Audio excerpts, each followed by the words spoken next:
Hello, Charles. Hey, good afternoon, Mel. How are you?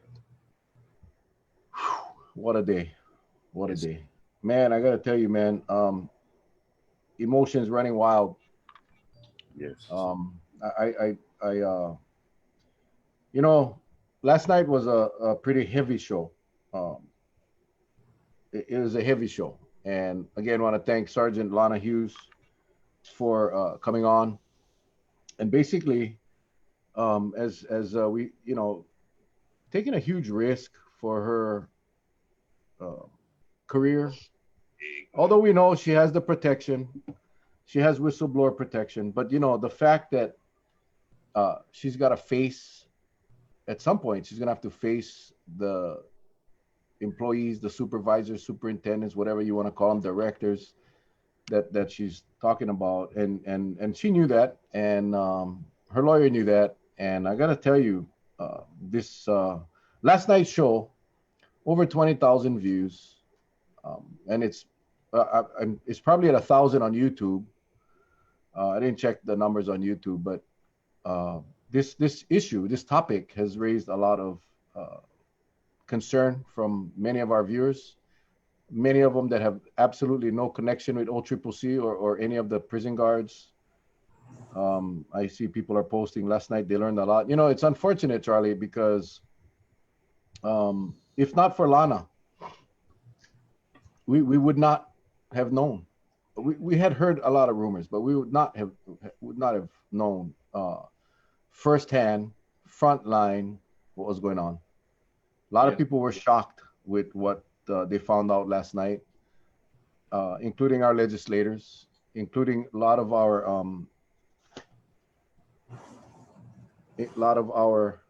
I get the mini version. Um, but many of the media, people in the media, was contacted by different media uh, reporters today about what was going on, and they assured me that they were going to expand the story. And what was even more troubling, Charlie, was tonight's news coverage that I didn't see. You did, so maybe you can give us a highlight. I believe it wasn't the intent. They're just reporting the story. They ran the story about what Lana had said about the prisoner being released, about the PPEs. And I think it was a rebuttal statement from the DPS that gave to them, which basically said in part that what she said wasn't true and that um, all staff members were um, issued PPEs. So my question, my high school degree that I have, I'm proud of my high school degree. Um, I didn't go to college, but my question is, if they were so-called protected and given equipment now, when this outbreak occurred, where was the equipment? Is it only given now? I would think if you had a pandemic or not, like a police department, you don't have a riot all the time, but they give you riot gear in case we get one riot, right? So are you saying that you don't have protective equipment because there's nothing to protect you against right now? You have it anyway, regardless. So I don't understand, and it's just one of those things. But that's my high school degree, my diploma response to that.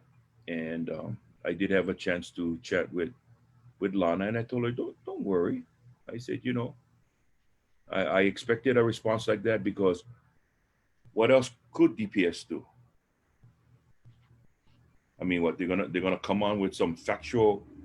Uh, they're gonna come on with some type of factual report that this is what was issued. This is what, because first of all, it can't be because their own statement from one of their other prisons states for N95 they gotta be fitted.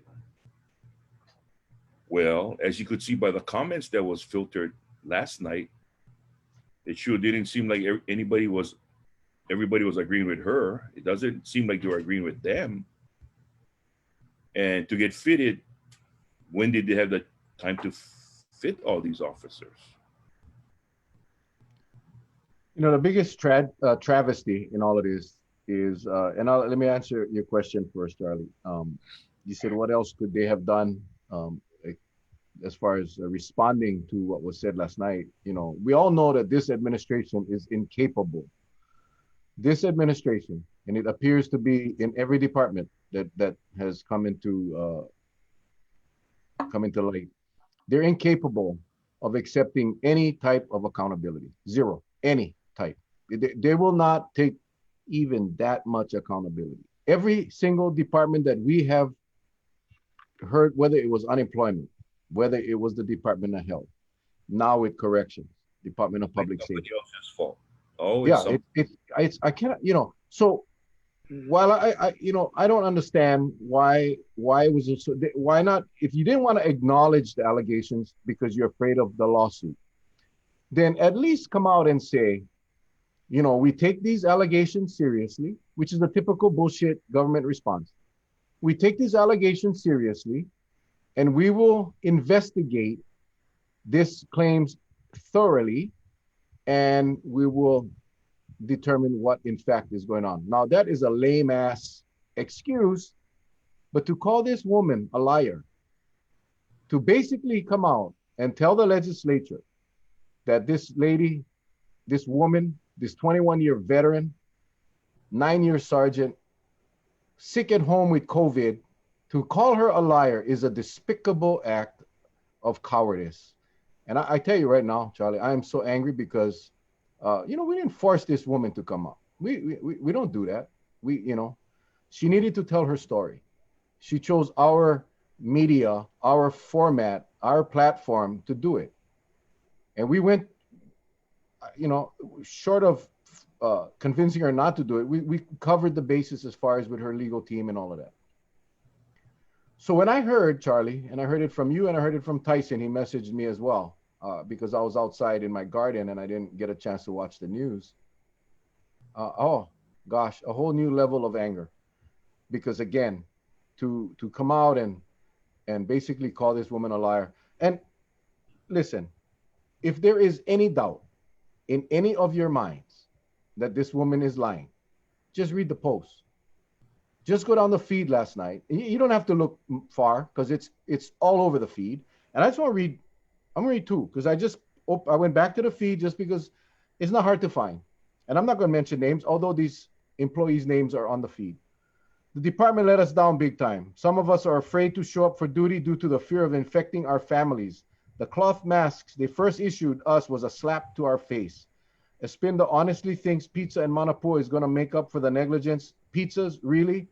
We got ACOs hooked up to ventilators and lying helpless in the ICU, and this guy can only give us pizzas and Manapua. Mr. Espinda, you're mocking the wrong people.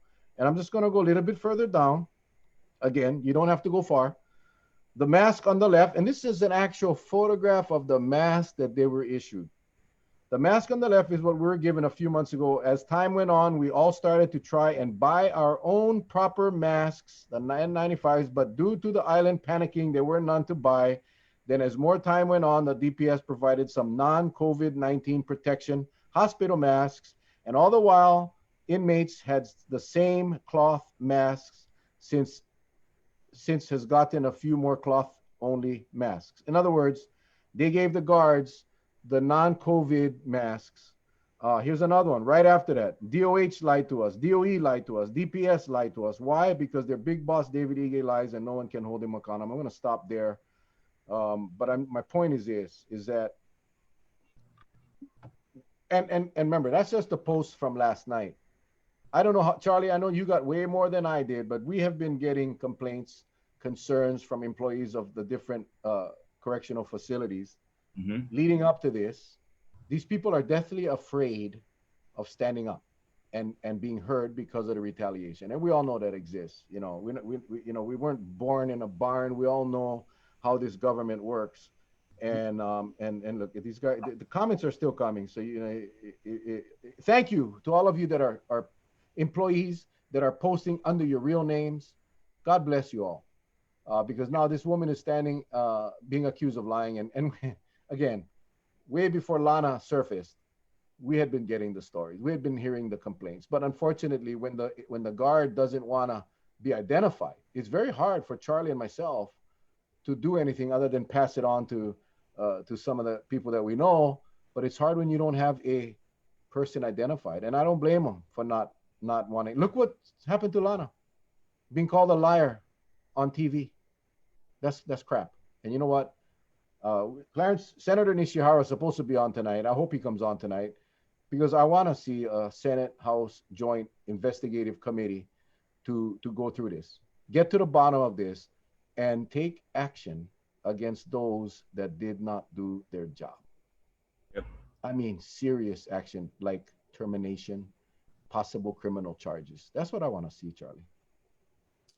Well, I do want to talk about some of the inadequacies of some of our facilities. And like you said, we've gotten called by many, not only OCCC, but some of the other. I did receive some from MCCC. Boy, that's a hot one, right? That's Five, a 3 hour show, Charlie, to cover Maui. yeah, five, After I talked to five your point, friend today, five 3 hours. point one, $5.3 million cost to fix the module after that riot. But that shouldn't worry you folks. The money is not the problem. The problem is when the riot happened,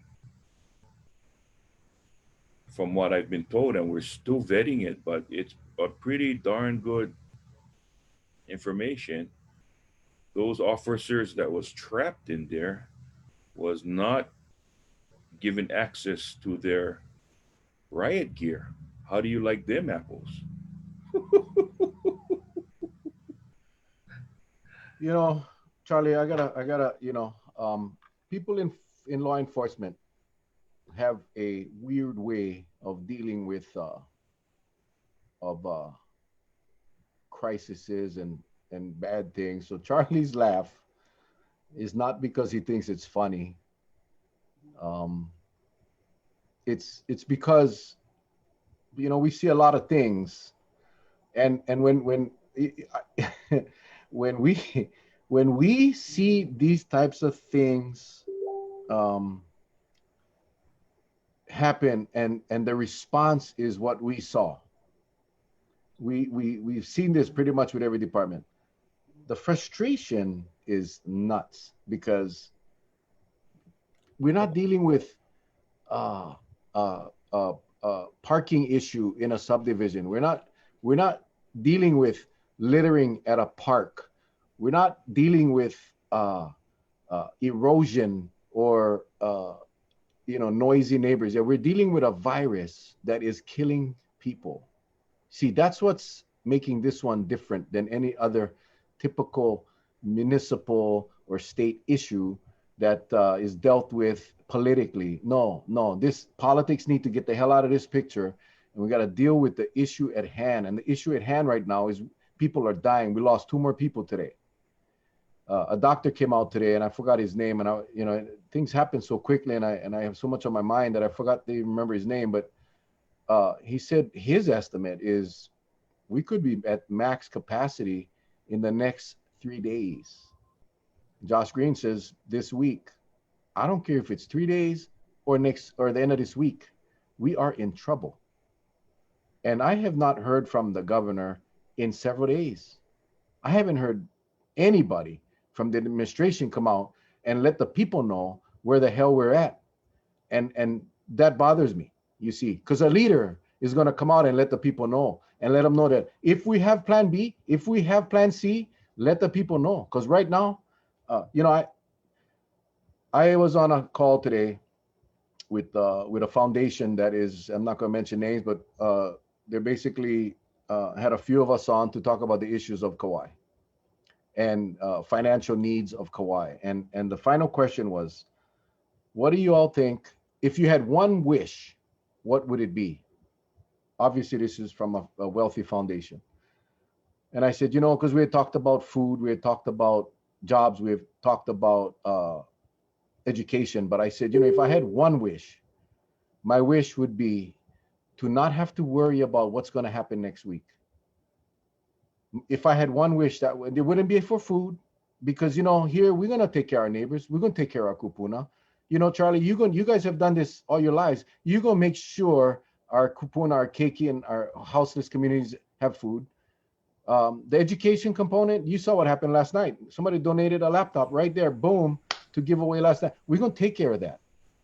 But if we had one wish, I want to remove that problem that next week when we don't have bed space and we don't have anything in place.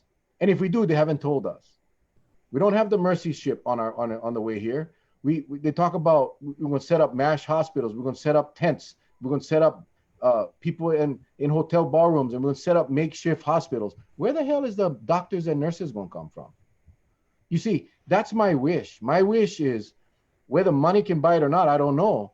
Do we have enough people around available to come here and help man these mobile hospitals? That's my wish. And I have not heard a goddamn peep from anybody about what we plan to do when these hospital beds get full.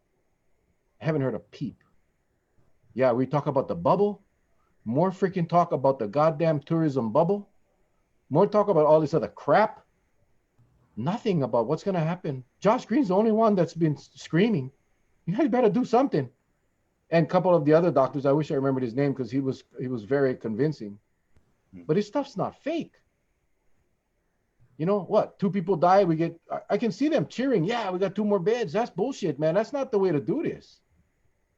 We gotta get ready. This next phase better be in place, or a lot of people are gonna die.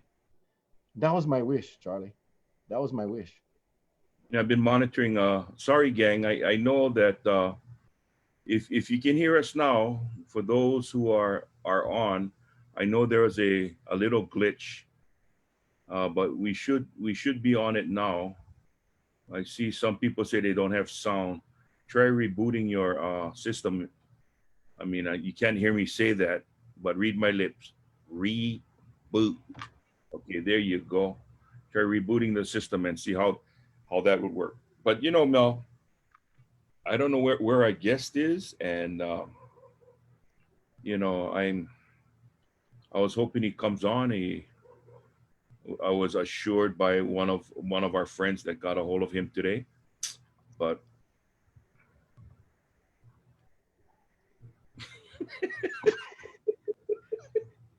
hey, let's throw this off, man.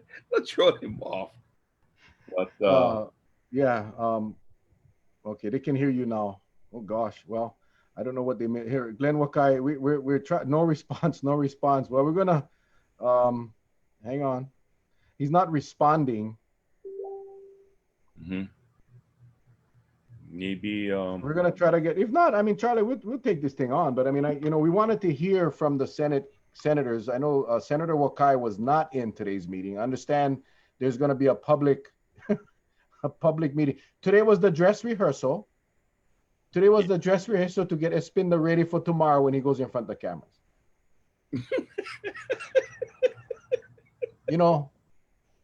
That's why I'll never be the governor, because that just not going to happen. That's why the senators went unannounced to the Department of Health, because they cannot get goddamn answers.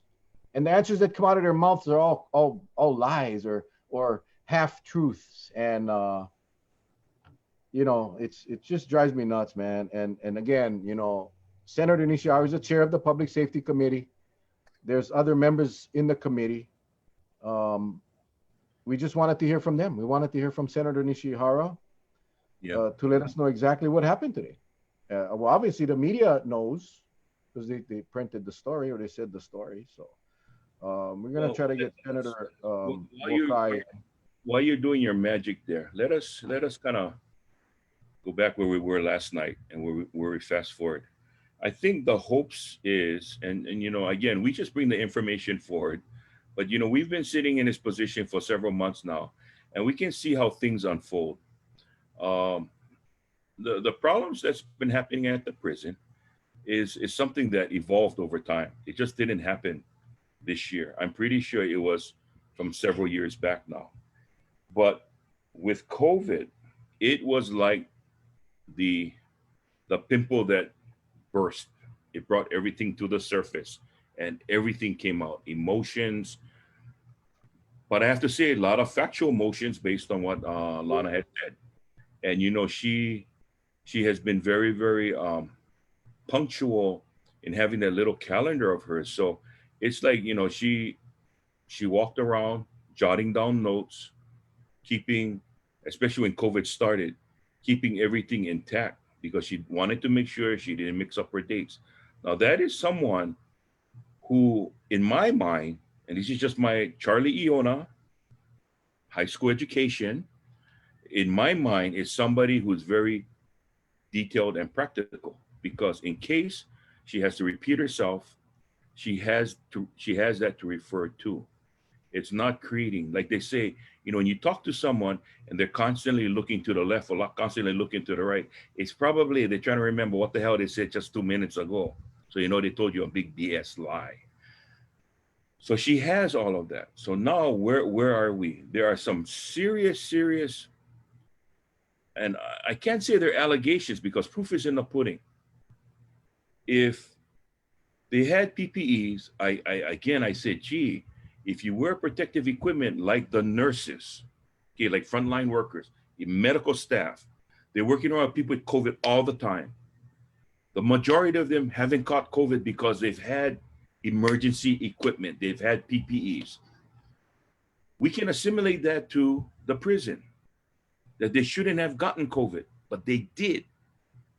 So part of the reason why this story broke is because they weren't given any PPEs. What were they supposed to do? So I don't have any PPEs, therefore, prisoners, you're on your own. A state of Hawaii, they're on their own. No, these were hardworking individuals that had an obligation and they fulfilled their obligation. Where everything went cuckoo on them is because in return, there was a level of obligation that the Department of Public Safety owed to these workers, and that was to make sure they were properly equipped so they could be safe and they could go home safe. And that failed. That right there, it was a failure.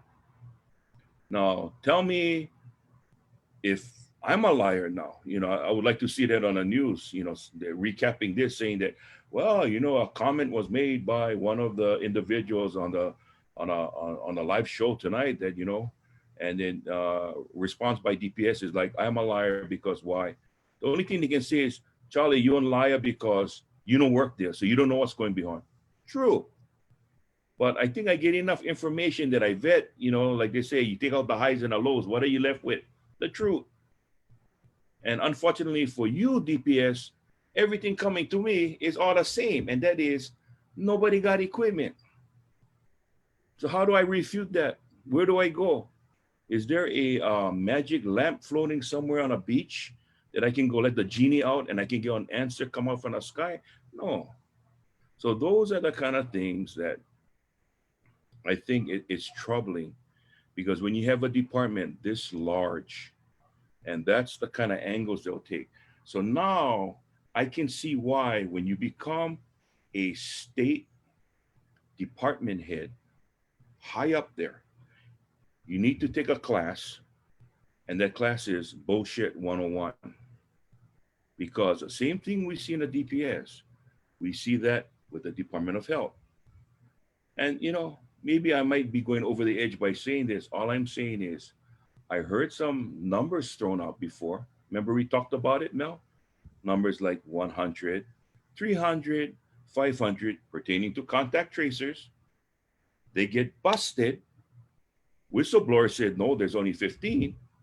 But there's like 200 some odd others that's hiding in a maid's closet somewhere, holding onto their brooms, waiting to get that call to start working. But guess what? It was only then that it was brought to the attention that, oh, now they decide to go get the convention center to set up. Why did it have to take that long to wait to go get the convention center? Couldn't you have done it before? Couldn't you have said, hey, governor, I can you use your executive powers to get us to the convention center? Why? We don't have enough space at the Department of Health. We have more people standing by. Was that action taken? Or it was taken only after we came down very hard. The people came down, not us. We brought out the facts. The people came down hard saying, hey, where's the contact tracers? Where are the contact tracers? You have a whistleblower that comes out, pours their heart out. You get senators going there asking questions right on camera, giving the same thing. Yeah, one of them, what? 588 cases for one person? Totally insane. Insane. Well, So what happens with this now? That's the direction we need to go, because we need to get to the bottom of all this caca boo boo that's happening at the Department of Public Safety. Because why? It's different, not so much like the other stuff with Department of Health, but you're dealing with live subject matters. You're dealing with live people. And you know, folks out there, the spin of this all, prisoners are humans too. They're incarcerated because why?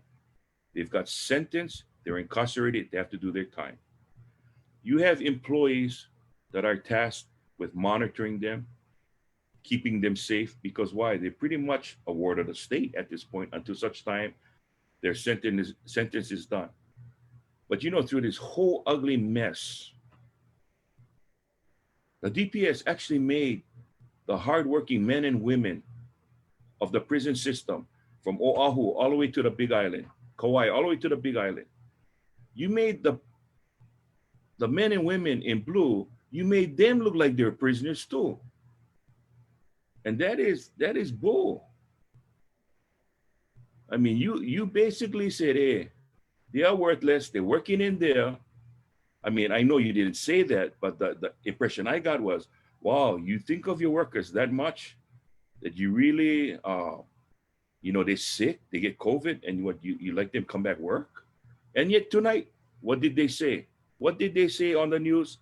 That we never asked them to come back to work. Oh, but we heard differently. We saw some of the comments differently last night. Yes, they were asked to come back to work. So who's telling the truth? Who's working in there actually? It's the men and women who are saying, yes, we're getting called back. We are COVID positive, but we're getting called back to work. Come on. Enough with the lies already. Enough with the yeah, lies. that's kind of the hardest things, and it doesn't look like we're going to get Senator Nishihara on. Apparently, he's saying that we we never had an agreement, but whatever. I wanted to go back real quick, Charlie, on this contact tracing thing, only because you brought it up, and we know what the state had. We were told what the state had. The whistleblower told us what we had. But if you look at the article that just came out actually today in the Garden Island, the state is the county is saying we have Dr. Behrman is saying we have 61 contact tracers available right here. There are 30 contact tracers per 100,000 population, depending on the rate of COVID, blah, blah, blah.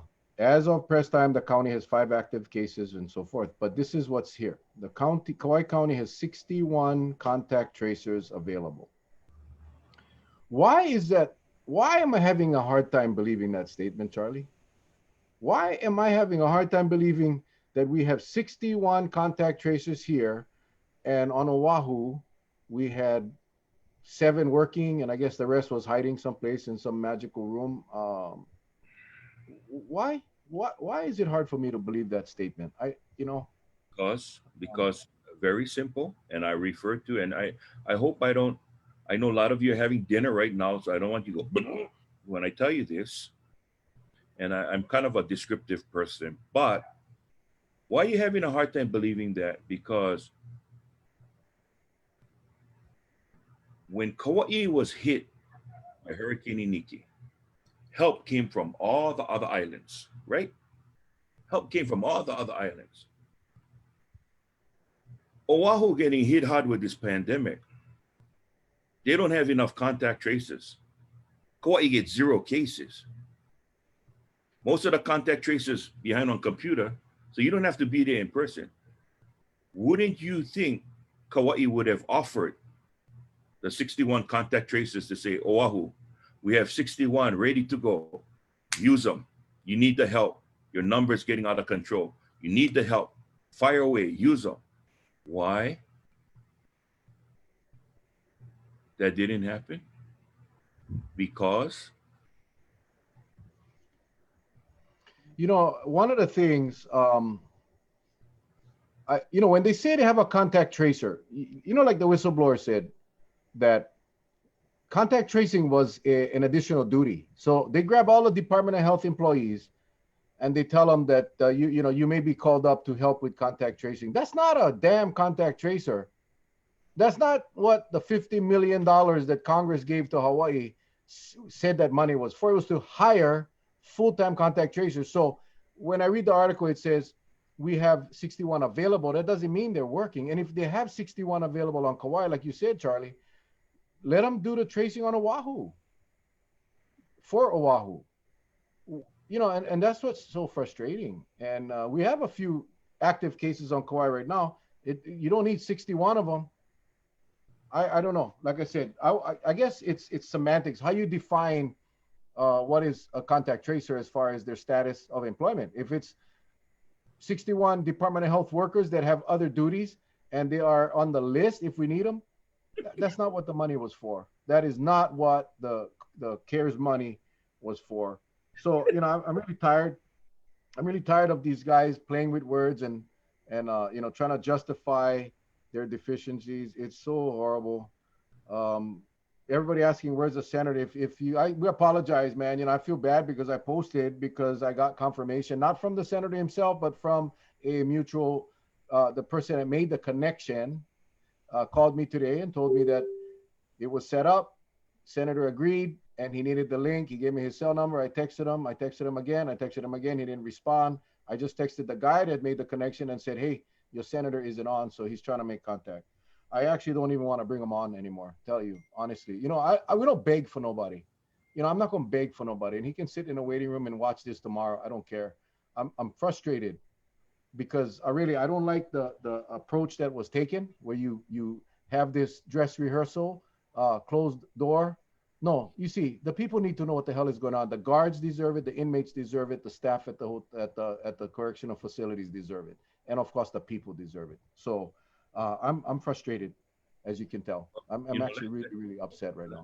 Let me also say that, to the viewers out there, Mel and I, we try very, very hard, and we deeply apologize for not having the senator on.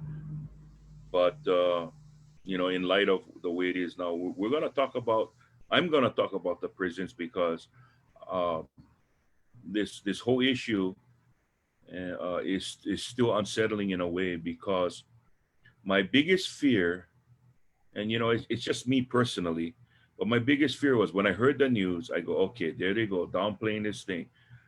We should be getting answers. You don't downplay it and expect answers. Okay. Um, he doesn't know. He doesn't. When you downplay something like this, and you're trying to get answers to the people, it doesn't come out right. You either play it up, put it out there, and let people decide. So that's why I like news reporting that, hey, you give me an option, I can either digest it or regurgitate it. One of the two. Digest is to go this way, regurgitate is to go that way. I can go either way, but you give me the option. So what I saw on the news today wasn't a viable option. It was like, hey, it was like pitting one against the other, throwing stones at somebody's glass house, and they make like they're not even glass house.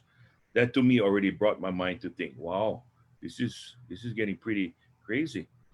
So I guess the thing that bothers me too is that everything we do, it's recorded. It's documentation. It's proof right here. Use them. Apparently, the So senator is having problems logging in. I just got a text from Senator Kochi, and So Yeah, I'm gonna that's I'm gonna try and send him the link. He just needs to press the link. Let me hold on here. no. If tomorrow, he's got a big day tomorrow, and anyway, I did get a response from one of the viewers. Talked about 61 contact tracer. I'm not gonna mention names, but Kirk Korea. Anyway, he mentioned, was it 6 or 1? So I like that response. I also like to say thank you to. Uh, we had some feed all the way from Japan watching in. I guess someone on our feed has a relative in Japan that sent a feed to us, and we like to say thank you very, very much. Thank you very, very much. Not so much for ourselves, but for the support of the men and women in blue here in the state of Hawaii that is tasked with the um, corrections, or Bureau of Prisons, Correction, Department of Corrections, however we want to see, that they're tasked with the job of uh, keeping everything in line and keeping order within the prison walls. It's not an easy job. It's not an easy job. Uh, I know, I know many of you out there. I've friended you over the last couple of days, and I thank you. I thank you.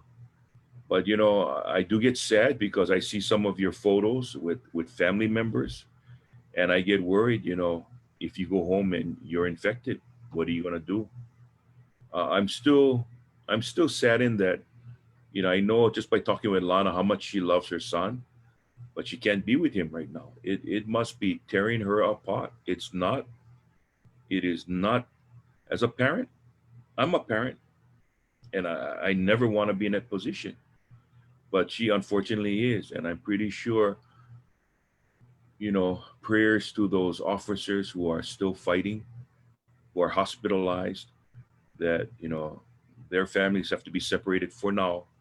And we hope that they get better so they can be reunited with their loved ones. Because it's not fair. They didn't ask for this. But just through some negligence, just through some puka in the system, it happened. And that's all I can really say right now. Okay, this looks like him in the waiting room, Senator Nishihara. I was warned that he wasn't tech savvy, so we're gonna give him a break on this one. Hang on.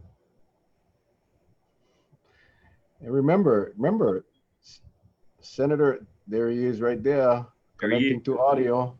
connecting to audio. Hi, There can he you hear is. me? Oh, we can hear Perfect, you. Senator. Oh, Perfect. sorry. My No, apologies. I no, was in the yard. I was in the yard fooling around with my hose, and then someone reminded me I was supposed to be on with you, and then I couldn't well, figure out how to get on to you. I'm not a techie, so I don't usually do Facebook, FaceTime, or whatever. So it's a little difficult for me. well, thank you for making the effort. I know Kurt said that you were not tech savvy, and that then he No, I'm texted not. me, That's and another he said we may statement. have to walk you through it. But I'm like, maybe we just reschedule till tomorrow night. But I'm glad you're here, Senator. We had actually wanted to get you on, but Charlie, by the way, the Hawaiian. Oh yeah, I Of do. course, I know. How are you, sir? Good evening. Known the senator for many, many years, but we had wanted to get you on early on. You were one of the first. You're a survivor of COVID. Actually, you were one of the first positives that the state had seen, and Yeah, just glad to see you here, man. Glad to see you yeah. here. But let me tell you before we go any further about the COVID issue. I took the test. Where was it at? The urgent care. I went down to urgent care when they said, okay, you come down, you can take the test for free. So how many of us would like to pass up for free, right? So I went down. And then took about a week later before I got a response that, that I tested positive, which was a surprise to me. And then some months later, weeks, well, about a month or so later, I took a series of antibody tests. Actually, I took 4 antibody tests, 4 different ones, or 4 different testing labs, and all came back negative. So apparently, I never had it. And the health department person there told one of the senators when they went visiting that they probably think that I never had it. That was a false positive. So, yeah, that's a good that's a thing. good, I guess. Yeah, You that's a good shook, thing. you shook the hell out of the state though when you I know I tested did. positive, man. I That did. was I some did. huge news. Well, But Yeah, I anyway, know. oh, they made go ahead, that. Charlie. They made that when the virus first came out. Yeah. Because one of the big things they played on was the age, and that's why we were all worried. Yeah. We know you're about 48, right? You're 48 years old. at about maybe another 30 years or so after that. But Yeah. age and the first one thinks because it's relatively new, we Yeah. don't know how you're gonna maneuver this thing. So we're all watching to see what are the symptoms that are gonna start manifesting. But Yeah. you didn't have symptoms, right? Or did you just No, have? I didn't have any. I didn't really have symptoms. I had a cold, which I think it was a cold, but I didn't have anything other than that. But you know how these days, if you have a cold, they think maybe you got the COVID, right? Right. So, yeah, Well, we're unfortunately, glad. I didn't have. Yeah, we're glad that you made it through. I mean, you had a lot of people praying for you back then, and Yeah, a lot of people a lot did. has I changed. A appreciate lot has that. changed. A lot has changed since then. We've learned so much more about this virus, but yet there's so much that we haven't learned, and we're still learning every single day. But the reason we wanted you on tonight was the old Triple C issue. We had Sergeant Lana Hughes on last night, and she had made some. Yeah, I saw the program. It was Okay, great. good. I'm glad. It was a great And program. thank you for watching. And really wanted to come on. We know that you had a discussion with DPS today. Yes, we did. And we understand there's going to be one tomorrow that's going to be open. Is that true? Well, tomorrow, yeah, I'm working with Senator English on that, and it's going to be live, and the public, I guess, could join into it. But primarily, we wanted to make it available so the public, if they had any questions. But then I would kind of go over what our discussion was today with the director. And I did take some of the what I saw on your program last night to draw up some questions that apparently needed to be answered. And so, whether or not the answers were completely forthcoming, I'm not sure. Okay. Now I know somebody's saying I'm seeing Charlie. Do you see the senator? Or you see his phone number? I see his number, but under the identifier banner, where we get our identifier, our names on Yeah. each. Yeah. Yeah, Oh, the okay. senator's phone number right there. Oh gosh, Senator, your number is on the screen. Okay. Okay, it's gone. It's gone. I'm up now. Oh, when you speak, it comes on. Yeah. Okay. I'm not sure how you stopped that, but it was kind of late Yeah. anyway. Anyway. 25,000 people just saw your cell number. But anyway, They'll call me tomorrow. yeah, they're gonna call. So you heard what was said. I didn't hear the. Oh, that's even worse because now it's on the. Oh, he got off. Oh boy. Hang on. I think his wife is there and helping him. So I think they're gonna come back on and take off the name. But oh shucks, just when we were getting to the good part. Hang tight, everybody. Hang tight, man. That's one of the beautiful things about live. I can just picture Clarence's wife going, "Honey, Oh man. Putty." Oh, he's gonna fix it. He's gonna fix it. Okay, good. He's gonna fix it. Yeah. Wow. So tomorrow, you guys heard it. It's gonna be live. It's gonna be you guys gonna be able to watch it, and gosh, I'm gonna be watching that for sure. If it's on the Senate server or Olelo, you'll be able to share it, and I encourage everyone to share it if you have it. It won't be Yeah. on Facebook Live, but we'll be able to share the feed, and hopefully You know, that will work. you know, excuse me, folks. The importance of it is to just see, have an opportunity. You know, we're all accountable. We're all accountable. If tomorrow uh, I should be served with a subpoena to testify, or ordered to testify, I'm accountable. And it's all about how well you handle under pressure, how well you answer, you know. And like I always, I used to tell guys in the department, when you go on that stand, you know, no lie, no fudge your answers, because once you lie, you get impeached. You can never testify again, and that's over half of your duties as a police officer. So if you get caught for lying, you might as well give up the career. You might as well give up the career. And the hot seat tomorrow is the head of the DPS. He's going to be in the hot seat, and he's going to have to answer some pretty hard questions. And Charlie, remember back in 2019. Mhm. Oh, there he is. Oh, his number is still there. Oh well, guys, be nice, okay? Don't go send him threatening text messages. Uh, he'll be right back in. There we go. Okay, it's gonna connect. It's gonna be a little. Okay, here you go. There you go. Okay, sorry. You hit the You know, like eject I button. said, You hit the yeah, eject pressing button. wrong buttons, that'll do it every time. So anyway, so tomorrow you have a live. The meeting will be live, and it'll be. Is it in the Senate? Your Senate hearings on the website where we can all tune in on the Senate. Well, Or well, is it there on was Olelo? instruction. Yeah, there was some instructions, I think, so the public could hook on. I think they were expecting maybe the media to check up on it, Okay. but it was the link. I think was set up through an email to me, so maybe I can send you the email. Then Yeah, please, then you and can then hook on to it. Yeah, yeah, but I'll anyway, text you. I'll it'll text be you my email. I'll text you my email address, and then you can send it to me.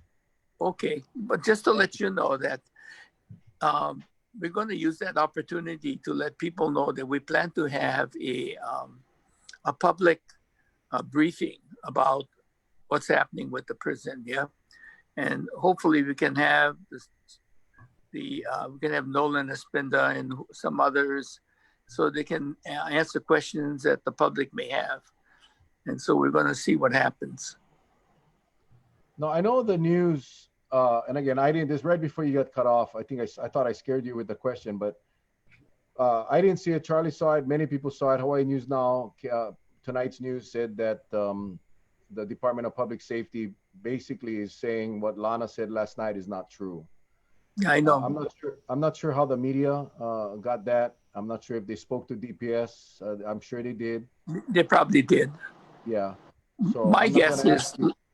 I'm yeah, not going to ask I you to found, divulge private information, but I guess for me, Senator, does the claims made by Lana that has been validated by numerous people, if you saw it on Facebook versus the YouTube, you right. get to see the comments.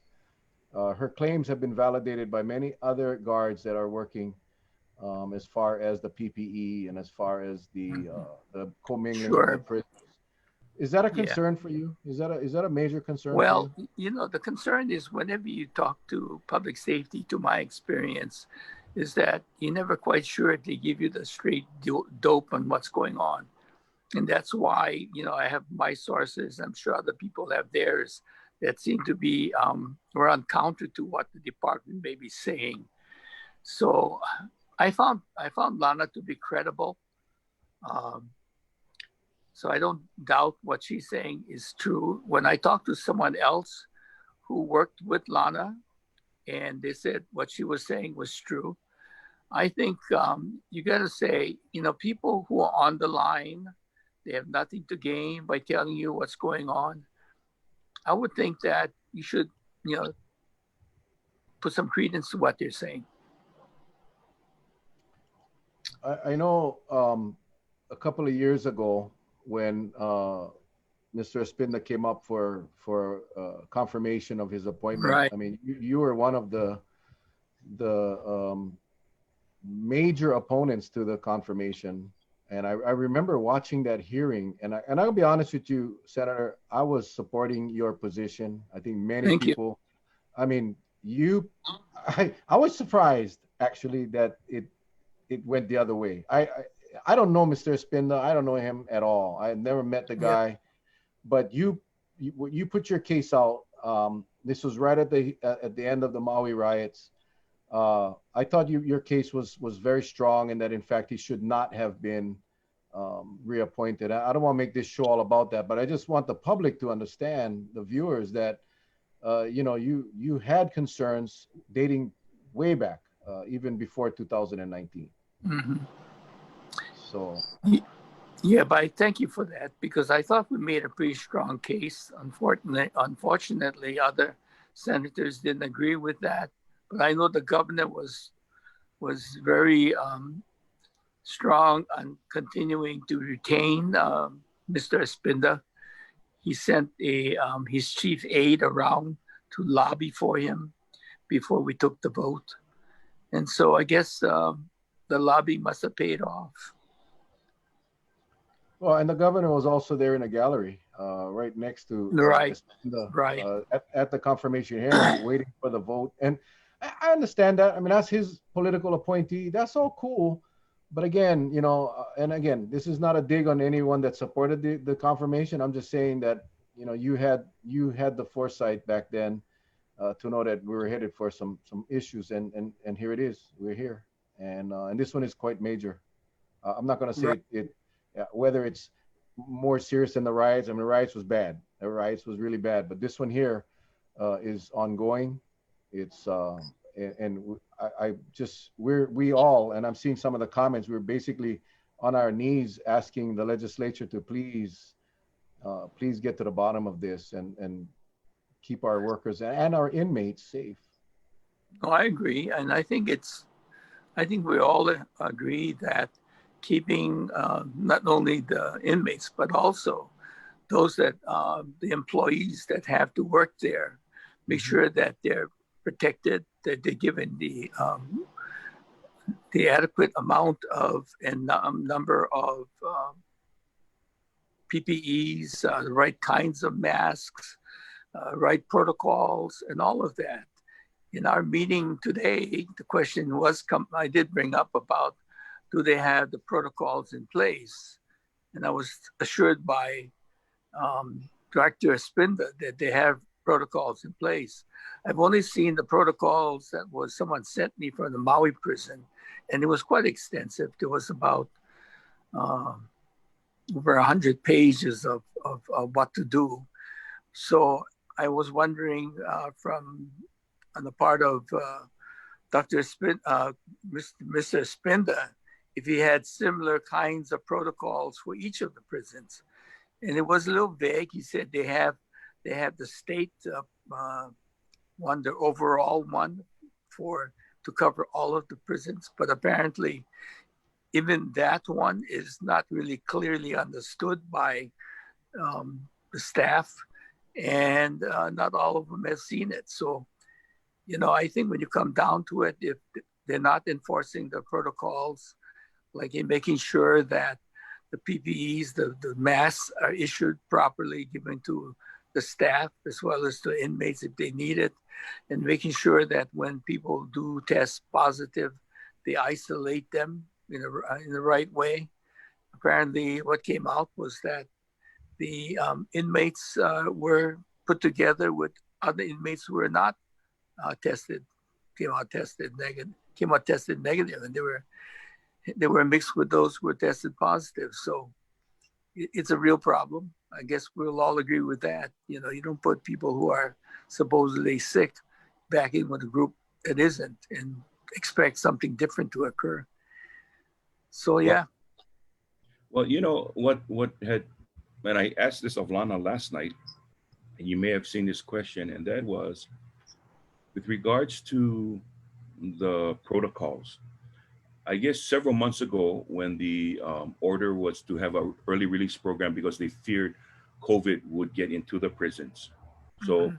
statewide, each facility had to take so many bodies and release them. back into the public. You know, one would concede. I would have to say would concede to the fact that that was kind of like a test back then, right? Because um, there was enough time to develop. You know, what if something larger were to happen? And so Exactly. you fast forward to now, and it's almost like, well, we're catching up. We're bringing you a revision because Lana talked about a revision that was dated August 2020. So I said, you know, the way I understood it, to have a revision, you had to improve on a plan that you already had. But if you don't have a plan to improve on, how can there be a revision? That's the part I couldn't understand. And if a plan was in effect, a protocol, we know that there was an infected prisoner that tested positive, that was not isolated, that was put back into the population in that particular module. Is that what the protocol calls for? The protocol doesn't call for that, but apparently they didn't follow the protocols. It's what looks good on paper, but it's in application. Make sure you follow through what you say you're going to do. And apparently they weren't following it. Mm-hmm. Okay. And so, you know, you have what you have now, And unfortunately. when the numbers started to rise, I think that would have been a good indicator. I mean, you look at Arizona, for instance. We've sent prisoners to Arizona, right?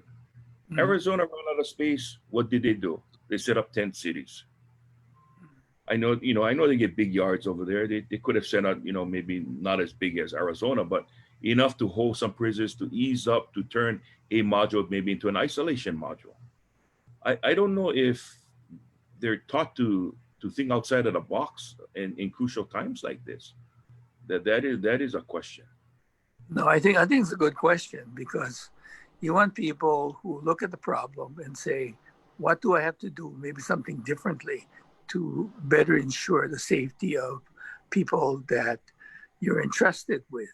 And apparently, not everybody can do that. Mm-hmm. The other big question was, how many. I know that the news said that DPS denied or said that no positive prisoner was released. That is actually completely against what Lana said. Lana has the date, Lana has the name, Lana had the list. Obviously, she didn't share that with us, but again, like yourself, Senator, I find Lana to be credible. There is absolutely no motivation for her to lie. 21 years of service, come on.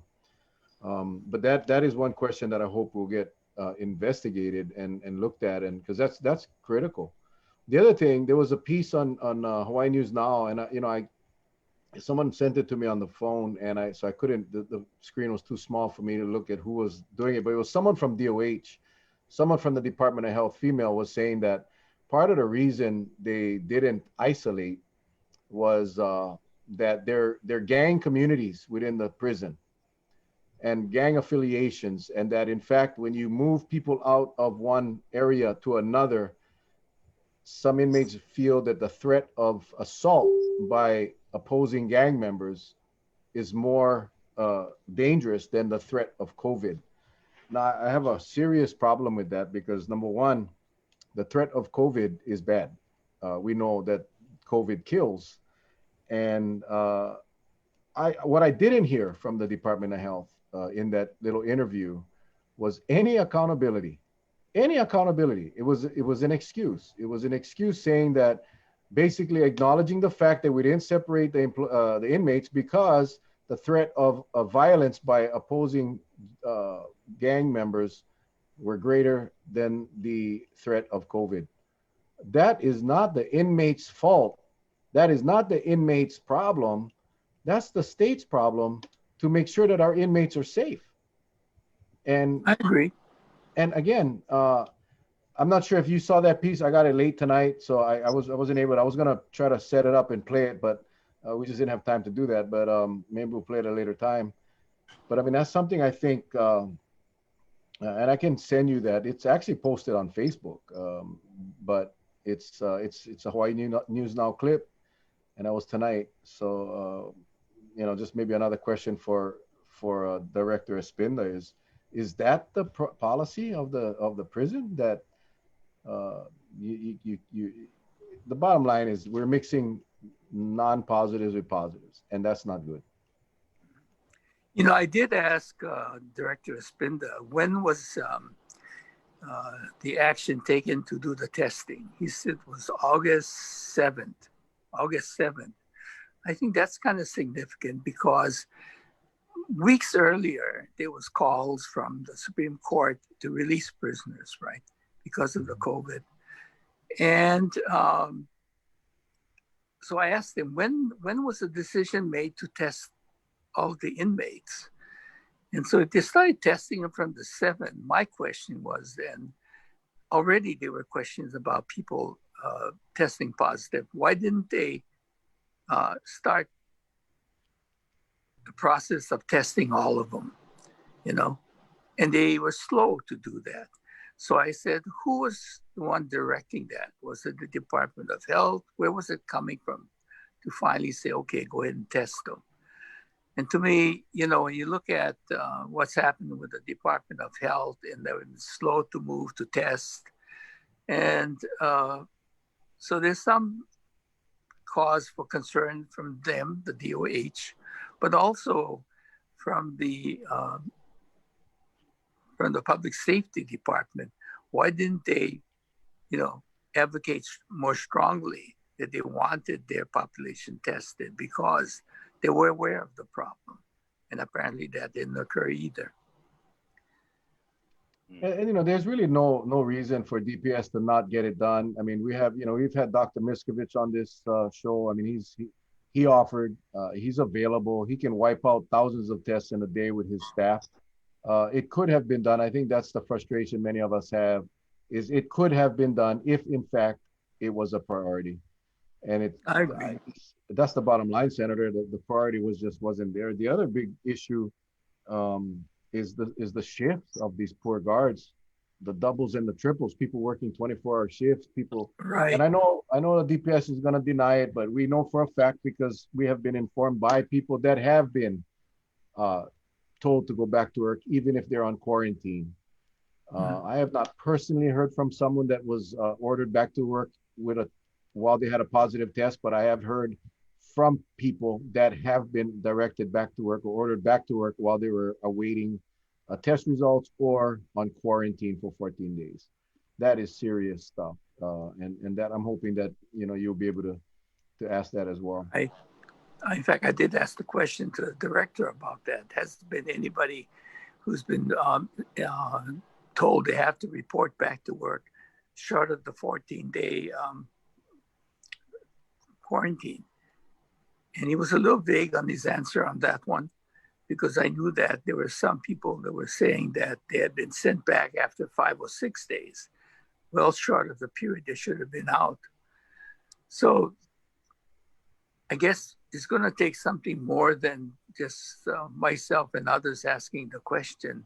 I think you have to put people under oath to get it on the record. And I think it may have to come down to that, but it won't be done soon, because we have the problem with the COVID and getting people together. We have these kind of meetings. Well, I tell you right now, I sorry, Charlie, but I'm just reading the comment right here. One of the guards are saying, if there was no threat of retaliation, all the staff will tell the same story. All the staff will tell the truth. And I guess this leads into my, at some point, I have no problem, and I'll volunteer Charlie because I think we work well together. But I'm offering myself free. You don't even need pay. We can be the clearinghouse. Charlie and I can be the clearinghouse. We'll take the statements of the people that are affected, that have been personally affected, and we'll issue them an ID number so they can remain anonymous. And we'll draft the report, send it over to your committee, and only if absolutely necessary. These people are scared.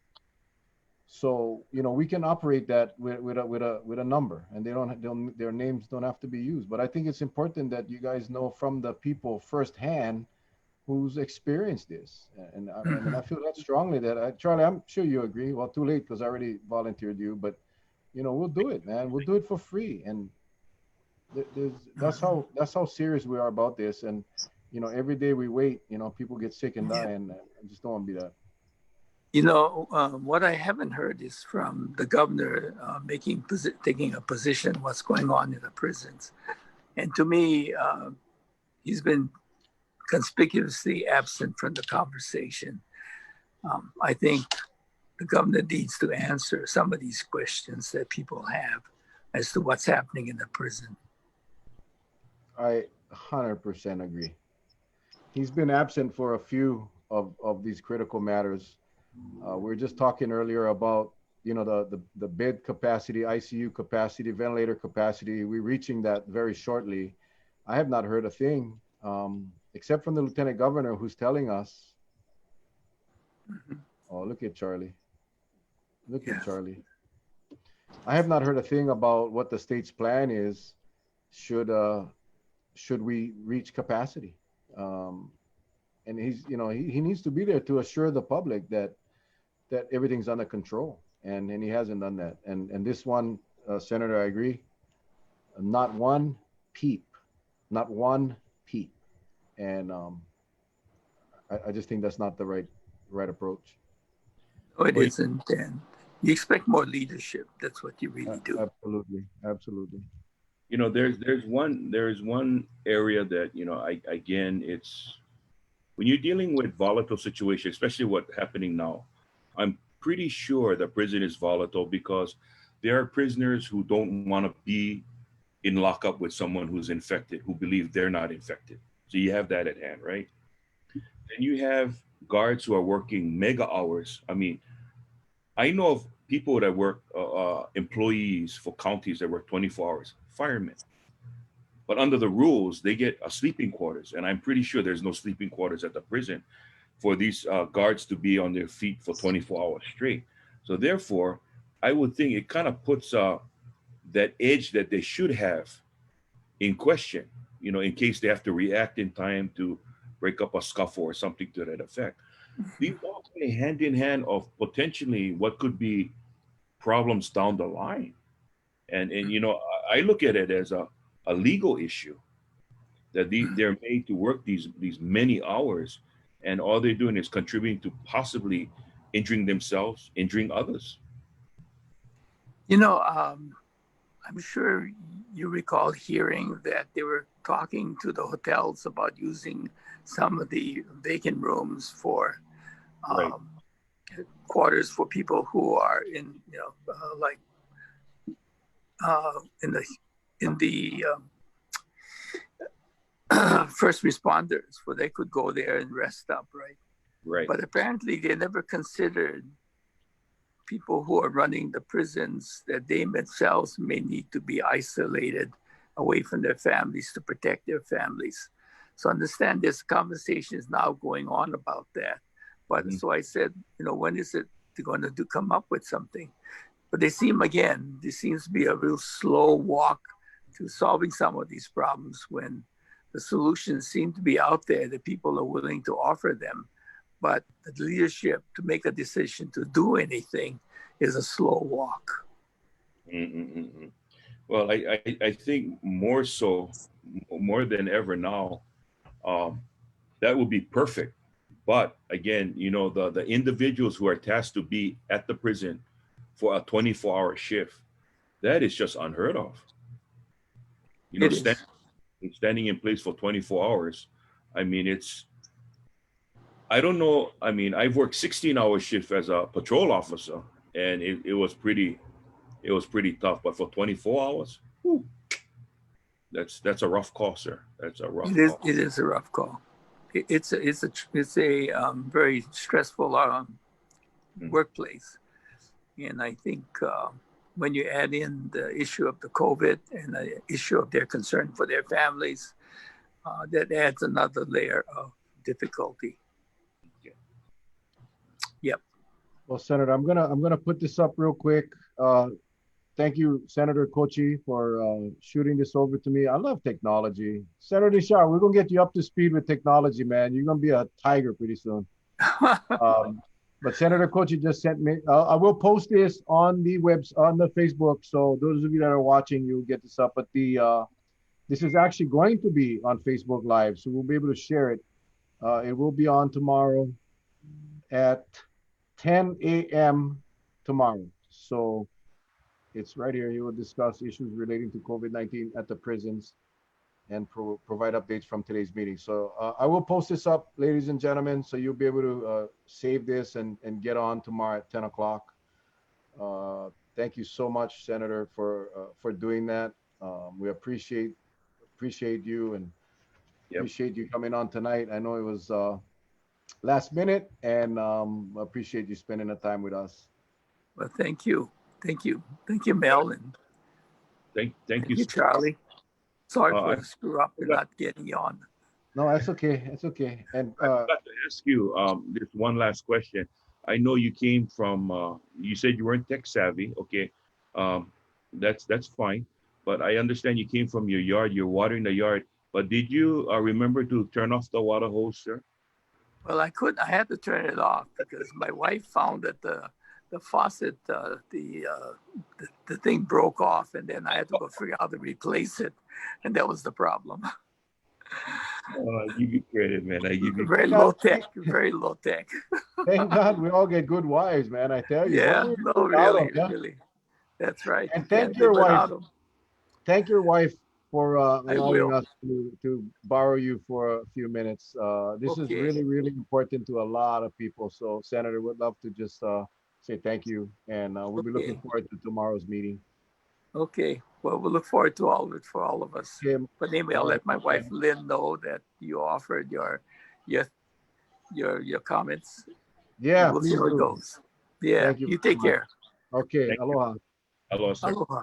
Aloha. Well, there you have it, Charles. I take back all of what I said before he came on.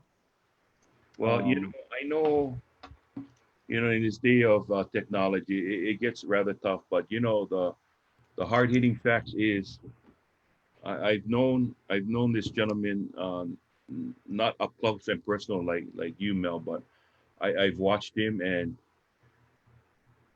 he stands on principle. And when you have a committee, and I learned this from way on, and you know this when you were chairman of the council, it takes a body of 7, right? So his committee, however members he has, he's just one vote of whatever they're going to decide to do. And, he has to amass the other individuals and get them on board and say, hey, we got a difficult task at hand. Because why? It deals with lives. Lives have already been affected. It's not like we're preventing something from happening. It's already happened.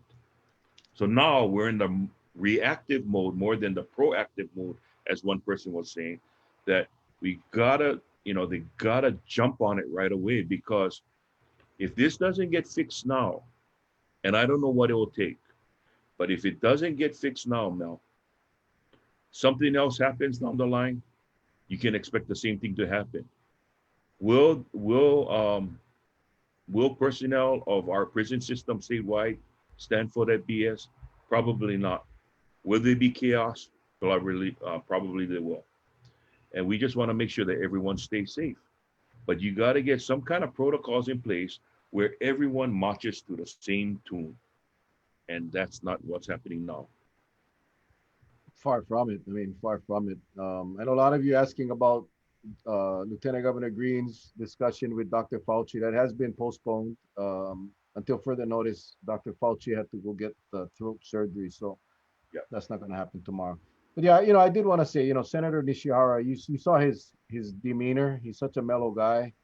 In fact, 2 years ago, in 2019, when he put up that case, he did not support the reconfirmation of Mr. Espinda, and he stated why. And I thought he made some very, very good points. I have a lot of friends on there that did support the confirmation, and I respect everybody's position. I do, but Senator Nishihara has been around for a long time, and he knows, like we heard him say tonight, he spoke to someone that works with Lana, and said that everything Lana said was the truth. You heard it from Senator Nishihara saying that he found Lana to be credible. Well, if you found Lana to be credible, then you cannot find Espinda to be credible because what he's saying is going against with what she's saying. I can only hope that the Senate and the House, again, I'll restate my request that they come up with a joint committee. We want it joint so that they don't have to go from one side to the next. Do it one time, use resources of both houses, House and Senate. And I was serious, Charlie. We can help them out. You don't have to pay a penny. You don't have to pay a penalty. We have the relationship with a lot of these people. We'll protect your identities, and we'll get the facts straight to that committee in record time. No contracts, no checks, no money, no nothing. Just we just want to help them, and we can get that done relatively quickly. And I hope they take us up on that, bro. I really do. Yes. You know, one last thing, Mel. I I really have to say that the UPW came in on the 11th hour, but um, why did it take so long? As a dues paying member for a union, the picture I showed you, that was at the confirmation hearing. Some of you may or may not remember. Okay, if you looked at the picture to the left, all the way to the left, was head of UPW at the time, Dayton Nakanelo, who I believe is no longer there. He's Sitting gone. next to him, sleeping throughout the confirmation process, is Governor David Ige. Um, Next to him, it appeared to look like he was sweating bullets, is DPS director now, Nolan Espinda. And I believe right next to him, I don't know the female. I don't know who she was. That was his wife. That was his wife. Okay. Yeah. So, it's when you see them all together, then you kind of understand. I mean, even if I didn't know them, I would have thought, wow, they're all good friends. And now you can see how everything unfolds. And so the reason I'm saying this goes to exactly what Senator Nishihara said, that he was being inconspicuous, haven't heard anything from him, meaning the governor, about this subject. I mean, that was a pretty good cue, possibly why. So just to let you folks know. You said the UPW got involved in the 11th hour. Have they? I have not heard a thing. Have they gotten involved? I saw that statement made by, I guess her name is Liz Ho. Liz Ho. There was a On statement. our feed, on the comments. No, it was on the news. It was on the Oh news. gosh. Okay. I guess I gotta go watch the news tonight because I completely missed it, which is rare. I watch the news every night, but I missed it tonight. Okay. I'll go follow up. So what did they say? What did they say? Basically everything that we said about not having the equipment, everything, Oh. guards working, shortages, the whole thing. She came up with a very strong statement. But Okay, good. like I said, why now? These guards have been complaining for a while now. Yeah. But you know what? I'm not going to say better late than never, because that's not fair. Because why?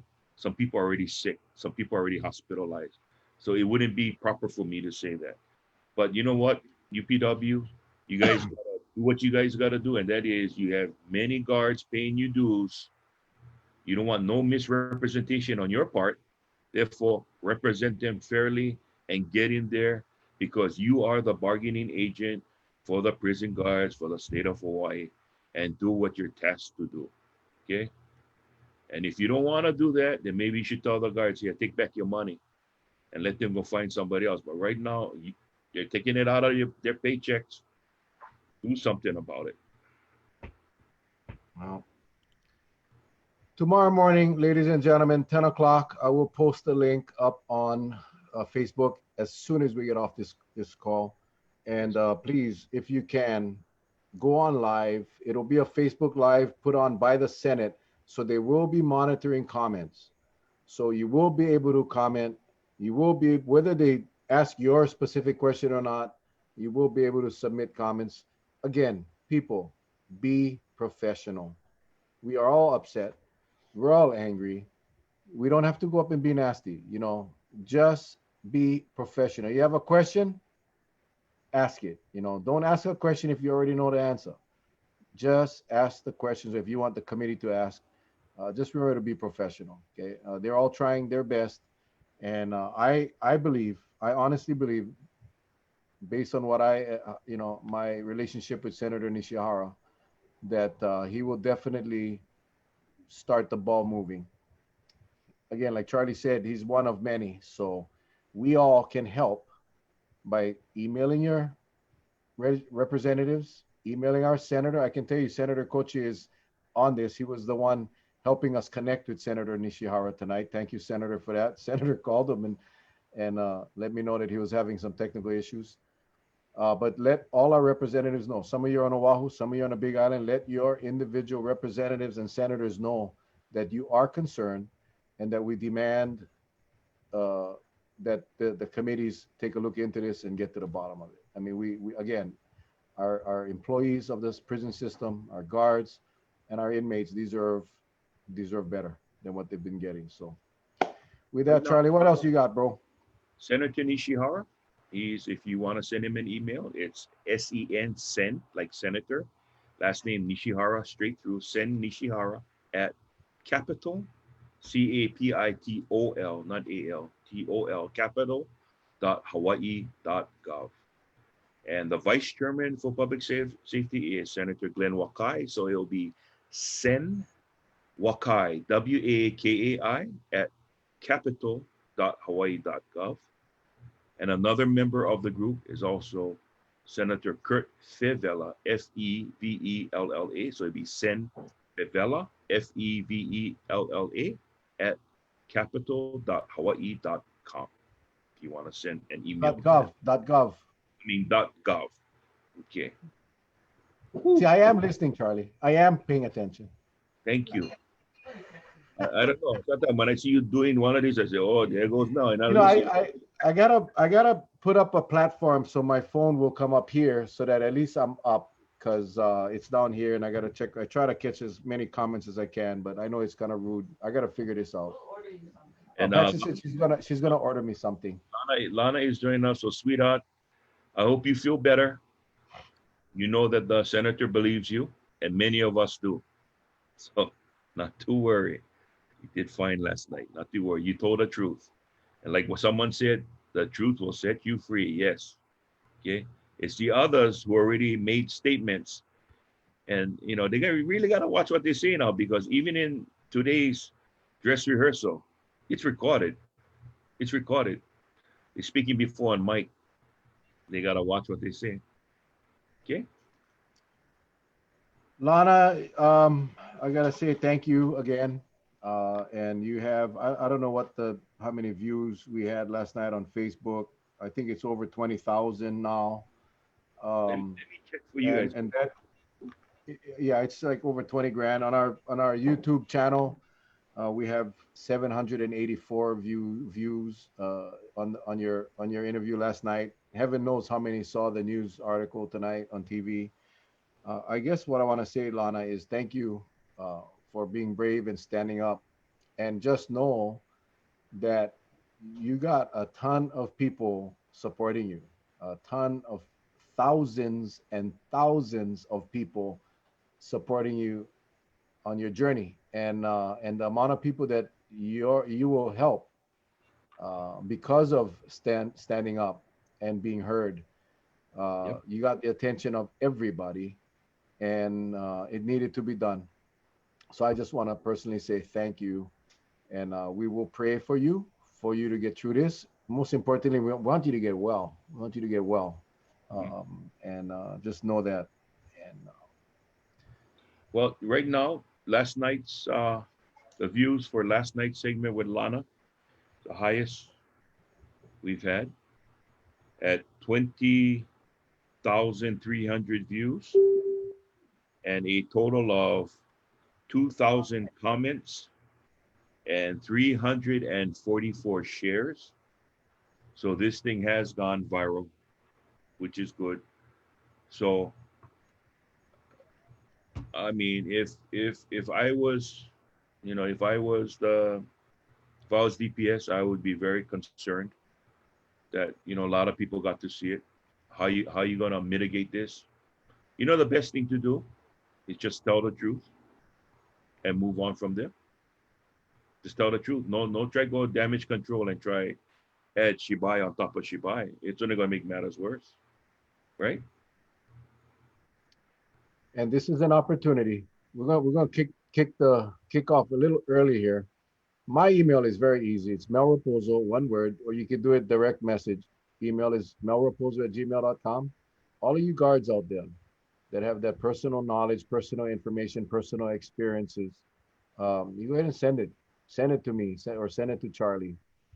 I don't know, what is your email, Charlie? Just message him. Message him with contact information. We'll reach out to you. We'll call you up. We'll get your statement. My email address is melraposo at gmail.com. I will bring them all to me. Charlie and I will work it.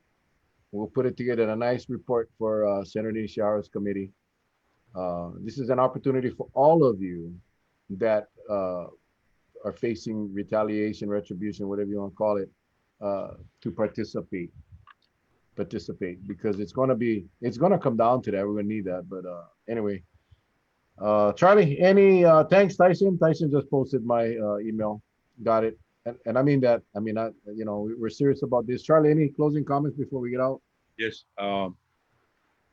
Tonight, viewers, when you're on a high like last night, but I still feel good inside tonight because we got the senator on, even if it was phony a little while, and to give up of his time, I'm so appreciative. So thank you again, Senator Nishihara. To all the viewers out there, thank you so much for making Mel and I really who we are with this platform, and we thank you. We thank you very much.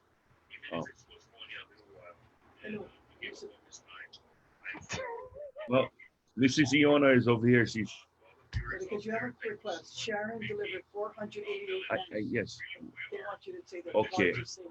Okay, Miss. My producer came in and telling me what to do. Boy, oh boy, what an embarrassing moment, yeah, Mel. I told her, as producer. Okay, here we go. Please send a big mahalo to Sharon, who donated 488 face masks to OCCC after last night's show. Thank you, Sharon. Thank you. You have a big supporter in Stephanie Iona, producer of the Mel and Charlie show. So I want to say thank you very much. And that's it. I put on the mask because I don't want people to see me laughing so damn hard. This mask is no good. So I just keep them right here. But I just did not want everybody to think that I was laughing at Charlie. No, you were laughing at Charlie, so it's okay. No, I was, but I really quickly had put this on because I thought I could maybe. Yeah. Oh, anyway. Oh, thank you, Charlie. I this wouldn't work with anybody else but Charlie Iona. So I appreciate you, Charlie, for all that you do, and Sharon, thank you for donating that. I tell you, we're talking today at work about living in Hawaii and so many people sharing and giving, and just so happy to be living in Hawaii. So anyway, with that again, I'll echo your mahalos to Senator Nishihara, Senator Wakai, Kurt Tokunaga, and Senator Kochi. All of you guys, see how many people it takes to get one thing together. Thank you guys all. Lana, again, thank you so much. And just remember, we all got your back. And we'll see what happens tomorrow. 10 o'clock, block your calendar. I'll get the link up tonight.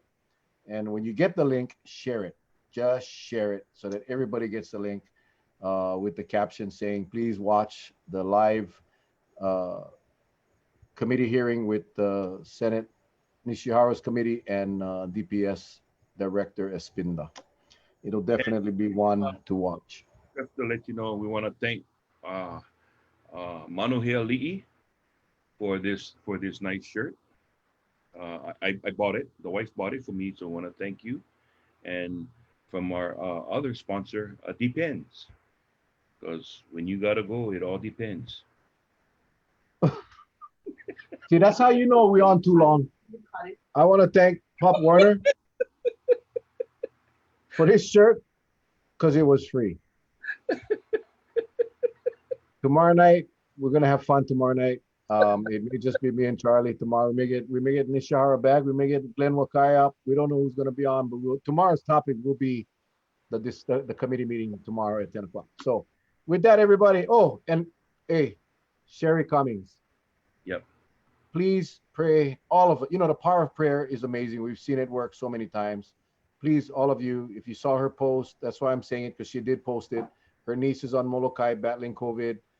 Please say a prayer tonight before you go to sleep for all COVID patients. We love you, Sherry. We love you, the family. Prayers to all of you. God bless you guys. You have a good night. We'll see you guys tomorrow night at 7 o'clock. Aloha.